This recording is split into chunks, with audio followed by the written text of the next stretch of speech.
राजस्थान सरकार अपनी आपसी रंजिशों और उलझनों में उलझी हुई है। पिछले 4 सालों की सरकार में गहलोत और पायलट के मुद्दों ने लगातार यहां पर खलबली मचा रखी है।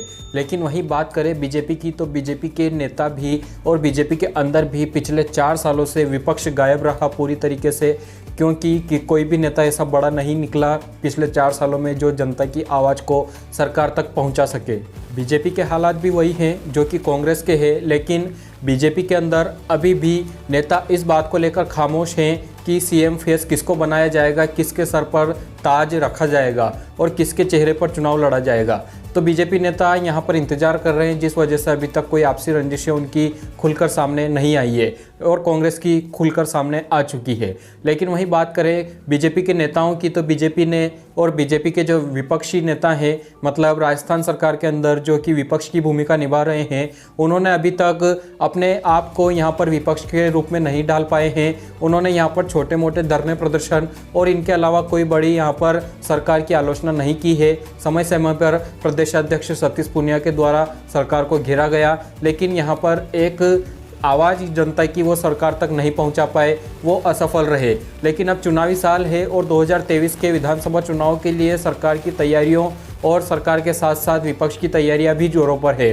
विपक्ष में यहाँ पर भारतीय जनता पार्टी है, जिनके सभी नेता अपने अपने तरीके से यहाँ पर विरोध प्रदर्शन कर रहे हैं। और अब वहीं बात करें हम, तो एक विशेष समुदाय का प्रतिनिधित्व करने वाले डॉक्टर किरोड़ी लाल मीणा की, जो कि मीणा समुदाय से आते हैं, राजस्थान के बड़े नेता हैं और बीजेपी से राज्यसभा सांसद, जो कि देश का सर्वोच्च सदन है, वहाँ पर राजस्थान का प्रतिनिधित्व भी करते हैं। उनके बारे में हम बात करें तो वो लगातार पिछले 9 दिनों से धरना प्रदर्शन पर बैठे हुए हैं। बेरोजगारों की मांग को और युवाओं की मांग को लेकर वो अड़े हुए हैं। राजस्थान सरकार वहीं पर पेपर लीक कांड को लेकर, पेपर लीक के मामलों को लेकर और परीक्षाओं को लेकर आलोचनाएं झेल रही है, तो वहीं एक बार फिर किरोड़ी लाल मीणा युवाओं की आवाज़ बनकर हमेशा युवाओं के साथ खड़े रहे हैं और धरने प्रदर्शन में लगे हुए हैं। पिछले 9 दिनों से वो लगातार धरना प्रदर्शन कर रहे हैं। वो उस वक्त अकेले थे जब युवा साथी उनका साथ दे रहे थे। कई बार पुलिस और सरकार के द्वारा उनको गिरफ्तार करने की कोशिश की गई, लेकिन सभी जो युवा बच्चे थे और युवा साथी जो उनके थे, वह उनके सामने उनकी ढाल बनकर खड़े रहे और यहाँ पर उनको गिरफ्तार नहीं होने दिया गया। उनकी इस ताकत को, क्योंकि वो एक बड़ी भीड़ जुटाने में सक्षम है, तो उनकी इस ताकत को बीजेपी भांप चुकी है और बीजेपी के जो बड़े नेता हैं वो भी अब लगातार यहाँ पर किरोड़ी लाल मीणा के समर्थन में पहुँच रहे हैं। बाबा किरोड़ी लाल मीणा, जो कि बाबा के नाम से राजस्थान में के युवाओं में फेमस हैं, प्रसिद्ध हैं, वो लगातार युवाओं की मांगों को उठाते हैं। तो उनकी अपनी मांग है कि सीबीआई जांच इस पेपर लीक कांड की जाए, जिसके अंदर सरकार और सरकार के कई सारी अधिकारी और नेतागण इसके लपेटे में आएंगे। तो वो लगातार इस बात का विरोध कर रहे हैं और धरने प्रदर्शन पर भरी सर्दी में बैठे हुए हैं।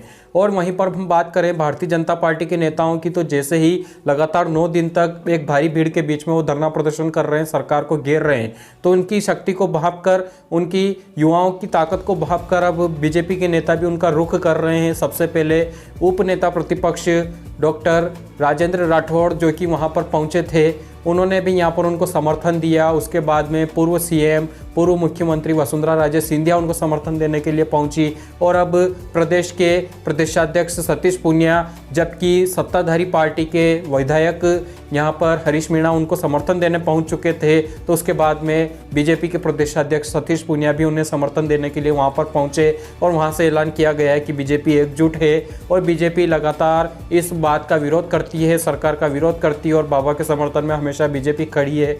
सभी नेता एकजुट है।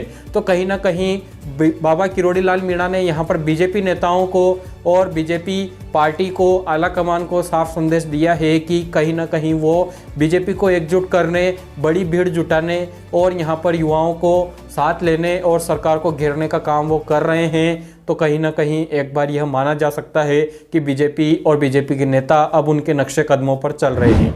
इस अपडेट में इतना ही। इसके बाद हम नेक्स्ट अपडेट के लिए आपसे मिलते हैं। तब तक के लिए शुक्रिया।